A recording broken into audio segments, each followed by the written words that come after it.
Hər kəsə salam. Gəlin bir anlıq düşünək. Niyə müəllimlər üçün hazırlanan o qədər təlim, o qədər dəstək proqramı çox vaxt heç bir nəticə vermir? Yəqin ki, cavabı hamımız bilirik. Çünki adətən hamıya eyni şey təklif edirlər. Amma müəllimlər fərqlidir. Onların ehtiyacları da. Elə bugün biz məhz bu problemi həll edən, hər bir müəllimin fərdi ehtiyacına uyğunlaşdırılmış bir mentorluq proqramının dərinliklərinə baş vuracağıq. Baxın, bu da bizim yol xəritəmiz. Əvvəlcə problemi, yəni o iki fərqli ehtiyacı anlamağa çalışacağıq, sonra bu problemi həll edən 5 mərhələli plana baxacağıq. Görəcəyik ki, texniki və konseptual problemlər üçün hansı fərqli yollar var, mentorların alət çantasında nələr olduğuna nəzər salıb, sonda bütün bu prosesin nəticəsini necə ölçdüyümüzü aydınlaşdıracağıq. Hazırsınız? Başlayaq. Yaxşı, gəlin lap kökdən başlayaq. Bütün bu fərdi yanaşma söhbəti haradan çıxır? Problemin niyyəsini anlamaq üçün. Deməli, bu proqramın əsas fəlsəfəsi budur. Müəllimləri iki böyük qrupa ayırmaq. Amma diqqətli olaq, bu yaxşı müəllim və ya pis müəllim bölgüsü deyil, əsla. Sadəcə olaraq onların qarşısındakı maneələr fərqlidir. Bir qrup texniki məsələlərdə çətinlik çəkir, digəri isə, gəlin deyək ki, metodoloji, yəni konseptual məsələlərdə. Gəlin birinci qrupa baxaq.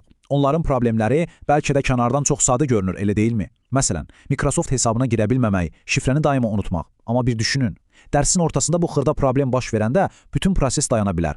Bu təkcə vaxt itkisi deyil. Bu müəllimin həvəsini, motivasiyasını yerlə bir edən bir şeydir. İndi keçək ikinci qrupa. Bu müəllimlər əksinə texnologiya ilə çox sənli-mənli danışırlar. Amma onların problemi daha dərindir, daha çox pedaqoji tərəfdədir. Təsəvvür edin, əllərində çoxlu maraqlı məlumatlar var, amma bu məlumatları bir-birinə bağlayan sapı tapa bilmirlər. Səbəb nəticəni qura bilmirlər ya da mürəkkəb bir fikri şagirdin səviyyəsinə endirə bilmirlər. Nəticə, dərs sanki bir-birinə aid olmayan puzzle parçalarından ibarət olur, qopuq və mənasız. Yaxşı, problemi anladıq. İki fərqli qrup, iki fərqli ehtiyac. Bəs həll yolu nədir? Cavab, çox aydın və strukturlaşdırılmış 5 mərhələli bir planda gizlidir. Gəlin görək bu plan nədən ibarətdir? Bu 5 addım əslində çox məntiqli bir ardıcılıqdır. Sanki bir həkimə getmisiniz. Birincisi, diaqnostika, yəni problemin kökünü tapmaq. İkincisi, planlaşdırma, hər bir müəllim üçün fərdi müalicə planı hazırlamaq. Üçüncüsü, təlim və dəstək, o planı həyata keçirmək. Dördüncüsü, müşahidə və geri bildirim, prosesə kənardan baxıb düzəlişlər etmək. Və nəhayət, qiymətləndirmə və refleksiya, yəni hardan başladıq, hara gəldik sualına birlikdə cavab tapmaq. Gördüyünüz kimi, bu kör-körana irəliləmək deyil, hər addımı düşünülmüş bir səyahətdir. İndi gəlin bu planı praktikaya tökək. İlk olaraq, texniki problemləri olan o birinci qrupumuzu götürək. Onlar üçün bu sistem konkret olaraq necə işləyir? Burada əsas fəlsəfə çox sadədir.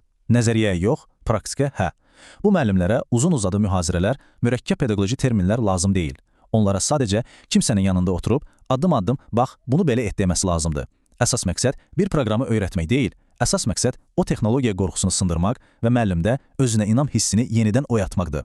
Və bu dəstək çox konkret yollarla verilir. Məsələn, mentor canlı olaraq bir proqramı göstərir. Ya da çox qısa 1-2 dəqiqəlik anlaşıqlı videolar hazırlanır. Amma məncə ən təsirli üsul birgə icra et, müstəqil tətbiq et modelidir. Bilirsiniz necədir? Əvvəlcə mən sənə göstərirəm, sonra biz birlikdə edirik, sonda isə sən özün tək edirsən. Bu, uşağın velosiped sürməyi öyrənməsi kimi bir şeydir. Ən təbii və ən möhkəm öyrənmə yolu. Yekun məqsəd nədir bəs? Sadəcə Teams-i və ya Forms-u necə istifadə etməyə göstərmək?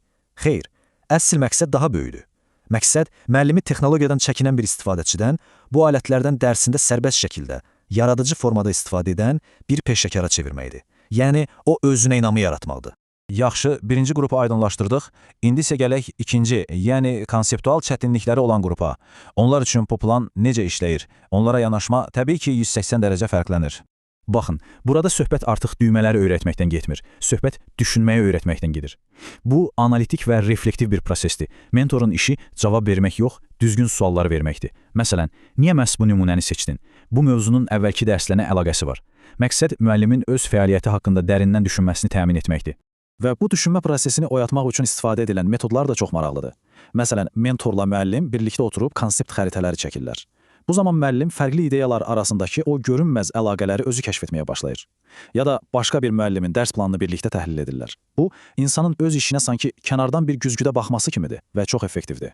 Buradakı son məqsədi isə daha fəlsəfədir. Hədəf, müəllimi sadəcə məlumatları ötürən bir informasiya mənbəyi olmaqdan çıxarıb, şagirdlər üçün o məlumatlar arasında mənalı yollar çəkən bir bələdçiyə çevirməkdir. Yəni, analitik düşünməni və məntiqi gücləndirmək. Çox gözəl. Amma mentorlar bütün bunları nə ilə edirlər? Onların əlində hansı alətlər, hansı resurslar var? Gəlin onların alət çantasına baxaq. Bax, bu proqramın super gücü məhz onun çevikliyidir. Hər şey qəlbə salınmayıb. Bəzən bir müəllimə təkbətək görüş lazımdır. Bəzən bir neçə müəllim bir araya gəlib kiçik qrupda müzakirə aparır. Hətta elə olur ki, mentor dərs zamanı sinifdə oturur və yerindəcə dəstək göstərir. Bəzən isə sadəcə bir chat mesajı ilə problem həll olunur. Yəni, dəstək ehtiyaca görə forma dəyişir. Alətləri gəlincə, çanta həqiqətən də zəngindir. Rəqəmsal tərəfdə Microsoftun bizə verdiyi bütün imkanlar var. Teams, OneDrive, Forms. Metodik tərəfdə hazır dərs planı şablonları, konsept xəritələri kimi çox faydalı vəsaitlər mövcuddur və əlbəttə vizual dəstək üçün addım-addım təlimatlar və o qısa videolar. Sanki hər bir mümkün problem üçün əvvəlcədən bir həll hazırlanıb. Yaxşı, bütün bu işləri gördük, dəstəyi təşkil etdik, amma yekunda nə əldə etdik? Yəni, bütün bu zəhmətin bir faydası oldumu? Bunu necə bilə bilərik? Bax, indi gəldik ən vacib sualın cavabına. Uğuru necə ölçürük? Burada uğuru ölçmək sadəcə neçə nəfər təlimdə iştirak etdi deyib quş qoymaq deyil. Yanaşma daha dərindir. Həm kəmiyyətə, yəni rəqəmlərə, həm də keyfiyyətə, yəni real dəyişikliyə baxılır. Başqa sözlə, təkcə müəllimin qiymətlərinin artıb-artmadığını yox, həm də onun özünə daha çox güvənib-güvənmədiyini, dərsində daha yaradıcı olub-olmadığını anlamağa çalışırıq. Bunu etmək üçün də bir neçə fərqli üsuldan istifadə olunur. Məsələn, proqramın lap əvvəlində və sonunda diaqnostik testlər keçirilir ki, fərqi görək. Hər bir müəllimin fərdi inkişaf planı davamlı olaraq izlənilir. Mentorlar dərslərdə müşahidə aparıb qeydlər götürürlər. Müəllimlər özləri də Microsoft Forms üzərindən anonim sorğularla öz inkişaflarını dəyərləndirirlər. Və ən əsası, ortaya qoyduqları işin, məsələn, hazırladıqları dərs planlarının keyfiyyətinə baxılır. Gördüyünüz kimi, mənzərəni tam görmək üçün bir çox fərqli pəncərədən baxılır. Və bütün bu məlumatları bir yerə yığanda nə baş verir? Artıq mənə elə gəlir ki, proqram yaxşı alındı kimi subyektiv fikirlərə yer qalmır.